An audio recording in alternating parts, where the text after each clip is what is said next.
Oke, halo semuanya. Jadi gue lagi baca buku ini, buku Zero to One. Ini tentang membangun startup, membangun masa depan. Jadi dia bicara soal gimana sih sebuah perusahaan itu bisa pergi dari zero, nol ke satu. Karena sekarang tuh banyak kayak yang orang-orang yang bikin sebuah perusahaan yang cuman satu ke n gitu. Jadi kayak misalnya dia bikin satu, udah ada nih satu perusahaan kayak perusahaan tambang gitu, terus dia buat lagi satu perusahaan lagi, perusahaan tambang juga, cuman dia lebih baik apanya gitu. Jadi itu satu ke n, misalnya satu ke dua, satu ke tiga. Tapi di buku ini juga bilang kalau itu boleh aja dilakuin asalkan kita bisa lebih baik 10 kali. Kalau misalnya 10, kita nggak bisa lebih baik dari 10 kali itu, dia bilang itu kita nggak bisa menang dalam kompetisi itu. Terus juga di sini dibilangin kalau kita itu bisa masuk ke dalam dua pasar yang beda. Yang pertama, kita mau ikut kompetisi, kayak tadi tuh kita mau satu ke n, misalnya kita udah ke satu ke dua, terus nanti juga ada orang lain, perusahaan lain yang ubah dari dua ke tiga gitu, atau mungkin lebih baik dari kita, nanti kita juga nyaingin dia lagi gitu terus, dan akhirnya kita nggak mungkin bisa nguasain pasar. Kenapa? Karena pasar itu bakal terbagi. Tapi yang kedua, kita bisa pakai sistem namanya monopoli. Tuh. Ketika sistem monopoli kita ikutin, di sana kita udah pasti juara lah ya, karena kita udah nggak ada pesaingnya. Namun untuk jadi yang monopoli itu harus bisa dari 0 ke 1, atau mungkin 10 kali lipat lebih baik.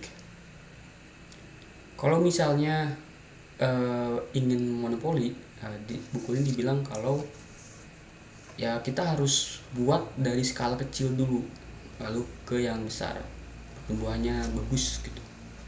Terus juga dibilang kalau misalnya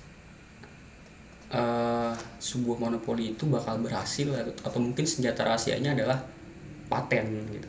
Ketika Anda udah punya paten, orang perusahaan itu punya paten, kayak misalnya Apple, dia punya paten apa, MagSafe mungkin ya, terus juga screen, banyak lah di patennya Apple, sehingga perusahaan lain tuh nggak bisa ngikutin dia, nggak bisa lebih baik dari itu gitu. Contohnya kayak misalnya ada perusahaan handphone gitu misalnya, contoh, terus dia bilang kalau misalnya oke, ini HP HP bagus nih, HP saya HP terbaru gitu.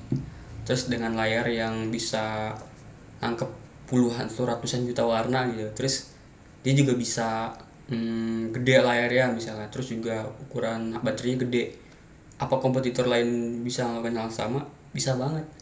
Dan misalnya baterai dia cuma 4000 mAh gitu, terus tiba-tiba ada lagi perusahaan lain yang 5000 mAh, terus juga ada lagi yang lain 6000 gitu. Itu akan diedit terus. Tapi ketika kita udah punya paten, terus kayak Apple gitu misalnya, lahir MagSafe gitu, yang lain nggak bisa. Oh, ini MagSafe apa nih, kita bisa nggak masuk ke dalam ranah dia? Nggak bisa, karena itu udah punya paten, nggak bisa masuk kita. Akhirnya dia monopoli sebuah pasar. Akhirnya orang-orang ya kalau pakai MagSafe ya harus pakai Apple gitu. Terus juga eh, di buku ini dibilang kalau eh, kita harus menyelesaikan sebuah masalah, atau kalau masalahnya nggak ada, kita harus buat sebuah masalah itu. Kita harus buat masalah lalu menyelesaikan masalahnya. Terus juga eh, di buku ini dibilang kalau misalnya kebanyakan sebuah kompetisi itu mereka melebih-lebihkan produk mereka. Contohnya kayak, ini produk kami itu baik, terbaik di Asia Tenggara atau mungkin di dunia, dengan HP yang tahan banting, atau misalnya masuk ke air nih gak bakalan rusak nih, lalu juga kalau misalnya jatuh dari lantai 30 misalnya gak bakalan rusak gitu. Tapi ketika perusahaan udah masuk ke dalam ranah monopoli, mereka selalu bilang kalau mereka itu hanya ikan kecil di dalam luasnya samudra. Karena apa? Karena mereka nggak mau dianggap, wah ini perusahaan monopoli nih, perusahaan besar nih. Contohnya Google. Google juga bilang kayak gitu. Dia hanyalah CEO Google. Dia bilang ya kita ini berada di hanya ikan kecil di dalam samudra yang luas. Kita ini begitu besar di kompetisi di lingkungan dia, padahal Google ini monopoli, karena hanya Google yang memiliki perusahaan seperti itu gitu. Dia punya YouTube, punya engine-nya gitu.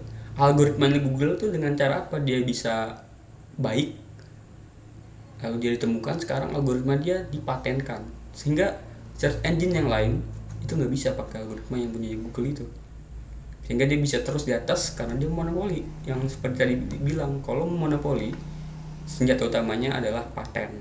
Ketika sudah punya paten, maka monopoli itu akan berjalan. Terus di buku ini juga dibilang kalau ini juga ngebahas paling banyak tuh ngebahas soal peristiwa.com tahun 99, itu meletus tahun 99. Jadi tahun itu tuh di Silicon Valley itu banyak perusahaan yang kalau pakai kata .com-nya itu sahamnya itu bakal naik gitu. Jadi kayak misalnya ada perusahaan yang bangun terus dia ada kata .com ya, nah itu misalnya bagus tuh langsung naik gitu sahamnya. Tapi itu bakal akhirnya banyak perusahaan yang lahir banyak gitu, terus akhirnya tercipta sebuah gelembung.com. Ketika gelembung itu rusak, akhirnya hancur, banyak yang nggak bisa survive akhirnya. Dan si Peter Thiel ini adalah seorang atau salah satu founder dari PayPal.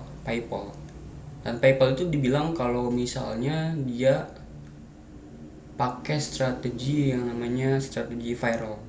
Jadi dia membayar orang untuk bergabung ke PayPal. Jadi dia misalnya dia sebuah perusahaan gitu, terus nyari pelanggannya, ayo ikut PayPal nanti dapat $2 gitu, misalnya itu dapat $1. Terus kalau misalnya join, dia ngajak yang lainnya gitu, dia dapat juga, misalnya dapat $2 gitu. Nanti yang lainnya juga dapat juga. Jadi orang itu ngomongin PayPal terus. Ketika ngomongin itu nanti dia dapat pertumbuhan eksponensial. Jadi dia cepat terus pertumbuhannya. Dan itu cukup efektif katanya dalam menggait customer. Akhirnya nanti perusahaan itu jadi dibicarakan oleh orang. Akhirnya nanti kayak misalnya contohnya dia bilang pada akhirnya dia sadar kalau misalnya dia nggak harus ikut ke dalam perusahaan yang besar gitu. Contohnya dia katanya apa yang namanya lupa, dia ikut sebuah perusahaan menjadi pembayarnya kan, PayPal itu ya mesin alat untuk pembayaran gitu ya. Dia menggait perusahaan yang besar waktu itu, tapi dengan perusahaan yang besar itu dia hanya menghasilkan produk yang dikit kayaknya. Kenapa? Karena itu tadi dia hanya dapat berapa persen gitu, tapi ketika dicoba ranah yang lebih kecil justru lebih banyak dapatnya. Dia masuk ke dalam eBay. Dia masuk sana, dia hanya dengan pasar yang kecil, tapi dia bisa hampir menguasai pasar itu. Dia bilang soal itu di dalam PayPal. Tahun ini sih masih habis. Masih banyak pokoknya yang diomongin di dalam buku ini. Pokoknya ini seru banget bukunya. Nanti bakal dilanjutin untuk bacanya. Thank you semua.